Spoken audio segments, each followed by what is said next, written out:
Hello दोस्तों, कैसे हो आप सभी। उम्मीद करूंगी कि आप अच्छे होंगे और स्वस्थ होंगे। आज के इस वीडियो में हम पढ़ने वाले हैं कक्षा 11 का दूसरा चैप्टर संबंध एवं फलन की प्रश्नावली 2.3। पिछली वीडियो तक हमने 2.2 के सभी क्वेश्चनों को हल कर लिए थे। आज की इस वीडियो में 2.3 को शुरू करने वाले हैं। तो 2.3 में हमें जानना है फलन के बारे में। तो फलन के बारे में जानने से पहले अगर वीडियो अच्छी लगे तो वीडियो को लाइक करके चैनल को सब्सक्राइब कर लेना। इससे कि वीडियो पाने के लिए बेल आइकन घंटी को जरूर से प्रेस करना। शुरू करते हैं हमारे प्रश्नावली को। तो फलन में सबसे पहले बात आती है कि फलन क्या होता है। तो फलन जो है वो प्रांत और परिसर के ऐसे मान होते हैं जो रखने पर वो फलन एकदम संतुष्ट रहे, मतलब वो संबंध एकदम संतुष्ट रहे। संबंध से ही फलन बनते हैं। जैसे कि हमें यहाँ पर कुछ पहले प्रश्न में ही कुछ संबंध दिए हुए हैं। हमें पहचानना है कि इनमें से फलन कौन सा है, और जो फलन है उसके बाद में हमें परिसर और प्रांत निर्धारित करने। परिसर और प्रांत वही होते हैं जो संबंध में थे, यानी कि जो पहले वाले x के मान है वो प्रांत कहलाते हैं, और दूसरे वाले जो सह प्रांत के वो अवयव जो मतलब जिन्होंने भाग लिया है संबंध बनाने में वो होते हैं हमारे परिसर। ठीक है। लेकिन फलन क्या होता है, उसके दो शर्तें होती है। पहली शर्त तो ये होती है कि जो ए वाला जो पोर्शन होता है हमारा, जैसे कि इस तरीके से ये ए और बी में बटा हुआ होता है। ए और बी में पहली बात तो ये होती है कि जो बी है उसके सभी अवयव जो है वो चाहे कवर हो या ना हो, लेकिन ए के सभी अवयव कवर होने चाहिए।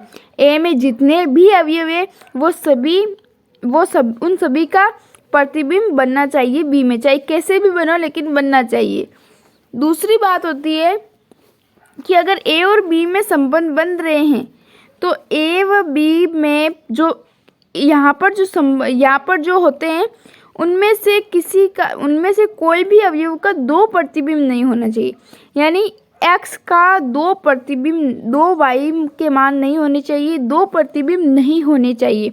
अगर ऐसा है तो वो केवल संबंध हो सकता है लेकिन फलन नहीं हो सकता है। अर्थात हम ये कह सकते हैं कि जो सभी फलन है वो संबंध कहलाता है, लेकिन सभी जो संबंध है वो फलन नहीं होते हैं। तो हम सबसे पहले इन क्वेश्चनों को देखते हैं और उसके बाद हम पता लगाते हैं कि कौन फलन है कौन नहीं है। उसके बाद में प्रांत और परिसर निकालना बहुत ही सरल है। पहला प्रश्न हमारे निम्नलिखित संबंधों में से कौन सा फलन है, कारण का उल्लेख कीजिए। यदि इस संबंध एक फलन है तो उसका परिसर भी निर्धारित कीजिए। पहला हमें दिया हुआ है, इसका चित्र मैंने नीचे डायग्राम बनाया हुआ है। यहाँ पर आप देख सकते हो आर हमें ये दिया हुआ है। परिसर में हमारे पास सिर्फ ये एक सभी में एक ही है, और हम साफ साफ देख सकते हैं कि सभी का यहाँ पर मतलब बन रहा है। अगर मैंने कहा था कि अगर मतलब इनमें जो अवयव है अगर इनमें से किसी भी अवयव, जैसे कि दो उठा लिया, दो के अगर दो प्रतिबिंब है तो वो फलन नहीं होगा। साथ ही ए का पूरा भाग कवर होना चाहिए। तो हम देख सकते हैं यहाँ पर जो जितने भी अवयव है उन सभी का यहाँ पर प्रतिबिंब बन रहा है। साथ ही में कोई भी ऐसा अवयव नहीं है जिसके दो प्रतिबिंब है, सभी का एक ही प्रतिबिंब है और वो सभी एक है। यानी हम कह सकते हैं ये फलन तो है। ये जो संबंध है ये फलन है, और अगर फलन है तो हम इसके प्रांत और परिसर भी निकाल सकते हैं। सीधा ही डायग्राम की मदद से अगर समझे तो इसके ये वाले सभी प्रांत होंगे और ये परिसर होगा। सहप्रांत भी यही होगा, लेकिन प्रांत वो होते हैं जो संबंध यहाँ पर मतलब जैसे कि अगर मैं 2 या 3 लिख दूँ तो भले ही 2 और 3 किसी का प्रतिबिंब नहीं है, लेकिन सहप्रांत के अंदर 2, 1, 3 सभी आएंगे, लेकिन परिसर का मान वही होगा जिससे जो प्रतिबिंब बना हुआ है। ठीक है, यानी 1। तो इसके आंसर हम लिख सकते हैं। यहाँ पर सबसे स्पष्ट बात यहाँ पर लिखी हुई है, उपरोक्त आलेख से स्पष्ट है कि क्रमिक युग्म के प्रथम घटक, यानी कि यहाँ पर जो मैंने बताया था उनमें से किसी का भी दो अवयव समान नहीं है। यानी कि कोई भी अगर 2 है तो इसके दो प्रतिबिंब नहीं बन रहे हैं, तो यानी कि यह फलन है। प्रांत हमारे पास में है 2, 5, 8, 11, 14, 17 और परिसर हमारे पास में केवल 1 है मंजिल ब्रैकेट में। दूसरा प्रश्न में दिया हुआ है आर और उसी के मुताबिक हमने यहाँ पर डायग्राम बना लिया है, चित्र बना लिया है। चित्र में जो यहाँ पर अवयव है उन सभी का जो रिलेशन है वो इनके साथ है और हम साफ साफ देख सकते हैं कि किसी का भी, जैसे यहाँ पर 2, 4 ले लो, 4 के 2 प्रतिबिंब नहीं है, सभी का एक ही प्रतिबिंब है और इनके सभी अवयव कवर हैं, यानी कि ये फलन है। और अगर फलन है तो यहाँ पर ये वाले जो है वो सभी प्रांत होंगे और जो जो यहाँ पर संबंध बनाने में मदद की है वो सभी परिसर होंगे। बाकी हम यहाँ पर लिख सकते हैं, यहाँ पर लिखे हुए प्रांतों के नाम भी लिखे हुए हैं, परिसर के मान भी लिखे हुए हैं। अब हमारा जो लास्ट तीसरा क्वेश्चन है पहले प्रश्न का, 1, 3, 1, 5, 2, 5 सभी के हमने डायग्राम बनाया। डायग्राम्स की मदद से देखें तो यहाँ पर 1 के 2 प्रतिबिंब मौजूद है, 2 प्रतिबिंब है, यानी कि सीधी बात है कि ये फलन नहीं है। और अगर फलन नहीं है तो फलन इसके परिसर और प्रांत तो निकाल सकते हैं लेकिन वो संबंध के होंगे, फलन के नहीं होंगे। और हमें प्रश्न में फलन के प्रांत और परिसर का कहा गया है, इसलिए फलन नहीं है। दूसरा क्वेश्चन है निम्नलिखित वास्तविक फलनों के प्रांत एवं परिसर ज्ञात कीजिए। प्रांत एवं परिसर ज्ञात करने के लिए हमें यहाँ पर इन मानों के जरिए प्रांत एवं परिसर निकालना पड़ता है। तो हम पहला प्रश्न हल कर रहे हैं। अगर मैं यहाँ पर साफ साफ देखूँ तो हमें यहाँ पर सबसे पहले जो यहाँ पर f ऑफ x का मान है वो 0 से शुरू करना है, मतलब f ऑफ x का मान छोटा होना चाहिए 0 से, जो कि होगा क्यों। और ये हमने कहाँ से लिया है, ये हमने लिया है यहाँ से कैसे कि अगर मैं x का मान चाहे कुछ भी रखूँ तो आंसर सीधा माइनस में ही आएगा। अगर मैं x का मान ऋणात्मक भी लूँ जैसे -1 तो -1 का मोड निकलने पर वो 1 हो जाएगा, यानी कि और बाहर वाले 1 माइनस से गुणा होके माइनस का 1 हो जाएगा। इसके जगह अगर मैं प्लस का 1 लूँ तो भी मान -1 ही आएगा, यानी कि कुछ भी देखा जाए आंसर हमेशा 0 या 0 के से छोटा ही आएगा। तो इसका मतलब है कि f ऑफ x का मान वो 0 से छोटा या उसके बराबर है, जहाँ पर सभी x के मानों के लिए यहाँ पर ये जो चिन्ह है वो ऑल दर्शाता है, ऑल यानी सभी। तो यानी सभी x के मानों के लिए जो x के मान है वो बिलोंग करते हैं r से। तो अगर मैं प्रांत ज्ञात करूँ तो प्रांत आएंगे सभी r के में से कुछ भी मान रख दो, चाहे 1, 2 ऋणात्मक पॉइंट वाली, चाहे 10 मतलब कैसी भी रख दो, हमें तो मतलब जो फलन है वो तो प्राप्त हो ही रहा है। इसलिए सभी जो बिंदु है सभी संख्याओं के लिए फलन प्राप्त है। तो यहाँ पर प्रांत हम लिख सकते हैं r। परिसर क्या होगा, परिसर हम देख सकते हैं कि यहाँ पर हमेशा मान ऋणात्मक प्राप्त हो रहा है, यानी कि 0 भी शामिल है और 0 के अंदर 0 शामिल होके फिर r माइनस, यानी आप ऐसे लिख सकते हो कि 0 तथा r माइनस का, ये इसका परिसर आता है। और इसे सीधा लिखने का तरीका है ये, इससे का मतलब है कि ये दोनों शामिल है, ठीक है, यानी 0 भी आ सकता है और r माइनस, ये आंसर आएगा परिसर का हर बार, चाहे कोई भी यहाँ पर r का मान रख दो। दूसरा है हमारा, दूसरा रूट में है 9 - x², तो हम इसे लेंगे और इसे लेके हमें यहाँ पर पता चल रहा है कि अगर मैं x का मान 9 से छोटा रखूँ तो ही हमें इसका मान प्राप्त हो सकता है, वरना इसका मान बड़ा हो जाएगा, रूट का मान निकलेगा ही नहीं, तो f ऑफ x का मान सही आएगा ही नहीं। तो इसलिए हम क्या करेंगे, हमें x का मान 9 से हमें छोटा रखना है ताकि हमें सरलता से आंसर प्राप्त हो सके। तो वही बात हम यहाँ पर लिख देंगे और ये जो बात होती है यही हमारे वास्तव में प्रांत होती है, मतलब प्रांत की बातें होती है। तो यहाँ पर अगर मैं 9 - x² है ये उठाएंगे यहाँ पर, अगर मैं इन्हें में से रूट निकालना चाहूँ तो हमें इसका मान जो है वो मतलब इसका मान 0 से छोटा या उसके बराबर होना चाहिए। यही बात हमने इस तरीके से लिख दी है। अब उसके बाद में क्या करेंगे, उसके बाद हमें इस x को इस तरफ लेना है, इसको इसे इस तरफ लेना है ताकि हमें एक सर्व समीकरण के द्वारा इसे हल कर पाए। तो इस तरीके से करने पर जो है ये चिन्ह है वो बदल जाएगा, क्योंकि वास्तव में असमीका में 9 माइनस एक्स स्क्वायर में यहाँ पर हम क्या कर रहे हैं, पूरी जो संख्याएं हैं इन्हें ही बदल रहे हैं। और जब संख्याओं को माइनस की तरफ, माइनस वाली संख्याओं को बदला जोड़ा घटाया जाता है तो उस समय चिन्ह का जो पोर्शन है वो बदल जाता है। तो यहाँ पर ये बदल जाएगा, ये यहाँ पर जो चिन्ह है वो इस तरह से हो जाएगा। उसके बाद हम यहाँ पर सर्वसमीका लगाएंगे। एक्स स्क्वायर है यहाँ पर और माइनस में यहाँ पर 3 का स्क्वायर है, यानी y का स्क्वायर भी मौजूद है, तो वही हम सर्वसमीका लगाएंगे। उसके बाद में जब इसे हल करेंगे तो हमारे पास में जो आंसर है x वो आएगा -3 से शुरू और 3 पर ख़त्म, ये हमारा आएगा। अगर मैं इसे कोष्टक में लिखने की कोशिश करूं तो दोनों पे बराबर का चिन्ह है, यानी कि दोनों में कोष्टक ये आएगा। बाकी इस तरफ -3 है तो -3 लिख दो और कोमा लगा के यहाँ पर +3 है तो +3 लिख दो। ये हमारा प्रांत का मान हो जाएगा। अब प्रांत निकाल लिया तो परिसर भी निकालना होगा। परिसर निकालने के लिए 2 तरीके होते हैं, या तो आप जिस तरीके से हमने प्रांत निकाला उस तरीके से निकाल सकते हो, लेकिन उसमें बहुत ज़्यादा कैलकुलेशन होगी।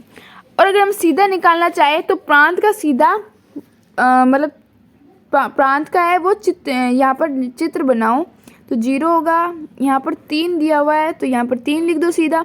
यहाँ पर -3 है प्रांत में तो -3 लिख दो। अब 0 से लेके 3 तक की कोई भी संख्या इसमें f ऑफ यहाँ पर लिख कर देखो क्या उसका मान माइनस में आ रहा है या धनात्मक आ रहा है। तो मतलब इसमें नहीं, इसमें, ठीक है, जिससे हमने शुरू किया है उसमें रखना है। अगर मैं 2 रखूँ तो 2 का मान होगा 4, 9 में से 4 जाएंगे तो आंसर आएगा 5। इसका आंसर आ रहा है प्लस में।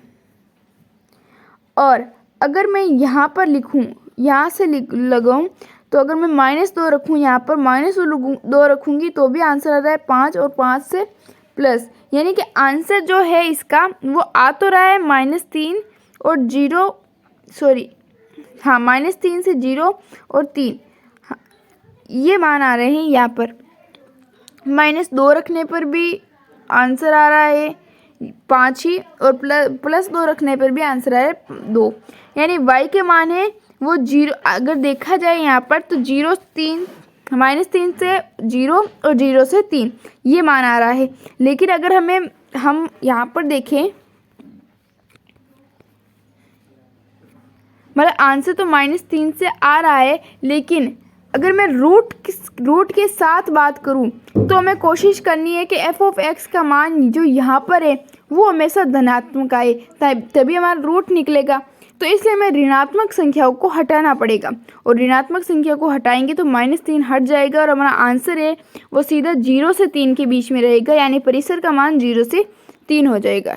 ठीक है, अब हमारा तीसरा क्वेश्चन। एक फलन है f ऑफ x बराबर है 2x - 5 के द्वारा परिभाषित है, निम्नलिखित के मान ज्ञात कीजिए। तो यहाँ पर जो f कोष्टक में 0 है, f कोष्टक में 7 है और f ऑफ -3 है, तो इनमें जहाँ पर x के मान 0, 7, -3 रखे हुए हैं वहीं पर x के मान रख दो और आंसर आ जाएगा। जैसे कि f ऑफ 0 है तो उसमें x का मान 0 है तो 2 × 0 रख देंगे -5, यहाँ पर ये पूरा 0 हो जाएगा, 0 - 5 -5 बच जाएगा। 7 रखेंगे तो 7 दूनी 14, 14 में से 5 जाएंगे, बच जाएंगे हमारे पास में 9। यहाँ पर -3 रखेंगे तो आ जाएगा -6 और -5 हो जाएगी -11। ये हमारा आंसर हो जाएगा। चौथा क्वेश्चन है फलन T है सेल्सियस तापमान का फ़ारेनहाइट तापमान के प्रति चित्रण करता है, जो T सेल्सियस है वो बराबर होता है 9 डिग्री सेल्सियस / 5 + 32 द्वारा परिभाषित है, निम्नलिखित को ज्ञात करना है। तो हमारे पास में यहाँ पर मान दिए हुए हैं वो बस वही हमें रखना है। अगर मैं T ऑफ 0 है यानी C की जगह 0 रखा गया है, तो अगर C की जगह 0 रखेंगे, जैसे कि यहाँ पर 0 तो C की जगह भी 0 रखेंगे तो ये पूरा 0 हो जाएगा, आंसर हो जाएगा 32। इस तरीके से अगर यहाँ पर 28 रखा हुआ है C की जगह, तो C की जगह 28 रखेंगे तो 9 और 28 गुणा के हो जाएंगे हमारे पास में 252। फिर इस पूरी इक्वेशन को हल करेंगे तो हमारे पास में 412/5 आ जाएगा। अगर मैं T -10 यानी C का मान -10 है तो -10 रखने पर यहाँ पर ये पूरा हल होके -18 हो जाएगा, यहाँ पर 32 बच जाएगा, आंसर हो जाएगा 14। और चौथा है हमारे पास कि सी का मान जब T C is equal then है 212 के, यानी हमें अब की बार हमें पूरा टी सी दिया हुआ है कि 212 है, तो हमें सीधा सी का मान ही ज्ञात करना है यहाँ पर। तो सी को एक तरफ कर दो, बाकी सब संख्याओं को दूसरी तरफ ले आओ, उसके बाद में थोड़ी सी कैलकुलेशन होगी, 5 × 20 करने पर हमारे पास में 100 प्राप्त हो जाएगा। अब हमारा पाँचवा क्वेश्चन, जो कि शायद आखिरी क्वेश्चन है, लास्ट क्वेश्चन है पाँचवा क्वेश्चन है कि निम्नलिखित में से प्रत्येक फलन का परिसर ज्ञात करना है। सेम उसी तरीके से जैसे मैंने ऊपर किया था। f of x is equal then है 2 - 3x, जहाँ पर x बिलोंग टू है x r के, और x का मान है वो 0 से छोटा है, 0 के बराबर भी नहीं है, सीधा 0 से छोटा है। तो यहाँ पर हमें सीधा पहले तो इक्वेशन लेनी होगी। f of x is equal है 2 - 3x। तो यहाँ पर f ऑफ x है वो हम जानते हैं कि y के बराबर होते हैं, तो अगर मैं f ऑफ x की जगह y ले लूँ तो सीधा y इज इक्वल देन हो जाएगा 2 - 3x। अगर मैं 3x को यहाँ पर इस तरफ ले आऊँ तो ये प्लस में हो जाएगा, और माइनस इस y को इस तरफ ले आऊँ तो ये माइनस में हो जाएगा। 3 को भी नीचे भेज दूँ तो हमारी पूरी इक्वेशन ये बन जाएगी। अब यहाँ पर अगर मैं इसका चित्र बनाएं, या फिर हमें सीधा दिया हुआ है कि x का मान है वो 0 से छोटा होना चाहिए यहाँ पर, यानी x का मान बराबर तो किसी के है ही नहीं। अगर है नहीं तो इसे भी हमें यही कहना होगा, यानी x का मान 0 से छोटा है, यानी कि ये जो मान है वो 0 से छोटा है। यहाँ पर जो हमारा x का मान है वही हमें मान यहाँ पर रखना है, तो यहाँ पर रखने पर ये इक्वेशन बनेगी। अब इस 3 को इस तरफ ले आ जाओ तो 0 आ जाएगा वापस, और इस माइनस को y को इस तरफ ले आ जाएंगे तो y 2 से बड़ा होगा। तो y का मान है, अगर 2 यहाँ पर है तो y का मान यहाँ से शुरू होकर अनंत तक प्लस में चलता रहेगा, यानी y का मान हमारा आ रहा है धनात्मक, यानी अनंत से लेके धनात्मक, मतलब हाँ यहाँ पर, तो ये हमारा आंसर हो जाएगा, यानी परिसर हो जाएगा। अब दूसरा है हमारा f of x is equal देना है x² + 2। तो यहाँ पर y के बराबर कर लेंगे सेम उसी तरीके से, उसके बाद में इस पूरी इक्वेशन को हल कर लेंगे तो x² - का 2 आएगा। और यहाँ पर हमें कोष्टक में दिया हुआ था ऊपर कि जो x है वो एक वास्तविक संख्या है। तो वास्तविक संख्या यानी x का मान कैसा भी हो सकता है, साथ ही हमें दिया हुआ है कि x का मान है वो 0 से छोटा या उसके बराबर है। तो यहाँ पर वही मान हम यहाँ पर लिख देंगे, ठीक है। तो इस तरीके से हमारा आंसर आ जाएगा। तो y जो हमारा y है वो भी इसी तरीके से आएगा कि y का मान है वो 2 से छोटा या फिर उसके बराबर आएगा। तो यही हम लिख देंगे यहाँ पर कि y का जो मान है वो 2 से शुरू है, और यहाँ पर y बड़ा है 2 छोटा है, यानी 2 से बड़ा है y, यानी 2 से सभी जो बड़े हुए मान हैं वो सभी y के मान होंगे, यानी धनात्मक वाले मान। तो इस तरीके से सेम उसी तरीके से पहले का आंसर आया था उसी तरीके से दूसरे का आंसर आ जाएगा। तीसरा क्वेश्चन है कि माना y इज इक्वल देना है f ऑफ x, तो f of x is equal देना होगा x के, यानी y और x दोनों ही बराबर है, x और y दोनों ही बराबर है। तो मैं अगर x का मान 1 रखूँगी तो y का मान भी 1 होगा, अगर x का मान 2 रखूँगी तो y का मान भी 2 होगा, अगर 2.5 रखूँगी x का मान तो यहाँ पर भी y का मान भी 2.5 होगा। यानी कि अगर मैं x बिलोंग्स टू है आर के तो y भी बिलोंग्स टू होगा आर के। इस तरीके से y का मान ये परिसर ये हो जाएगा, जो भी y x का मान रखेंगे वो सभी y के मान आ जाएंगे। तो ये हमारे 3 प्रश्न थे 5वें के, और इस तरीके से हमने सारे क्वेश्चन कर लिए हैं। उम्मीद करूँगी कि आपको सभी क्वेश्चन समझ में आ गए होंगे। अगर आपको समझ में आ चुके हैं तो कमेंट में ज़रूर बताना। वीडियो अच्छी लगे तो वीडियो को लाइक करके चैनल को सब्सक्राइब कर देना। इस तरह की वीडियो पाने के लिए बेल आइकन घंटी को जरूर से प्रेस करना। मिलता है आपसे वीडियो, तब तक के लिए धन्यवाद। Thanks for watching. मिलता है अगले वीडियो में।